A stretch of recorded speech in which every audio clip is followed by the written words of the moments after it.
In this episode, we will be discussing the different kinds of software licenses. You see, with the creation and development of the internet, access to a wide variety of content became available. Everyone is literally able to upload and download and share anything they desire. This, however, causes a problem regarding copyright infringement. How exactly do you restrict people's access to your professional work on the internet? This is why different varieties of licenses came into play. So our friend David uploaded his novel, The Tale of Ben the Unicorn, to his blog on the internet. However, he didn't specify the use of any license, allowing others to utilize his work without giving him any credit.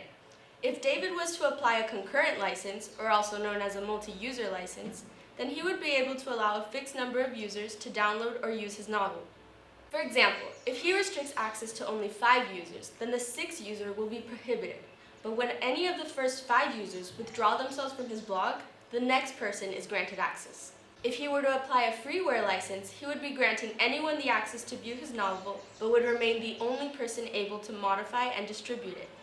In the case that he applies a free and open source license, users have rights to distribute, sell, and modify it. Quite similarly, an open source license applies the same rights, however it is not necessarily free. Also, provided that the user wishes to sell the novel, he or she must allow the buyers access to edit.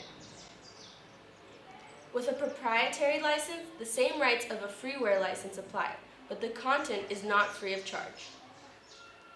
A public domain license implies that the owner has relinquished or lost its rights to the original work. For instance, if David has established a copyright on his novel and it expires, he would no longer be able to restrict users from owning, modifying, or reselling his work. With a shareware license, the novel can be acquired for free, but only for a specific time period. After such time, David may expect the users to buy his novel. A single user license restricts Dave's novel to one single person who bought it. This license might allow the content to be accessed from different computers, but only one copy should be used at once. Hence the name single user.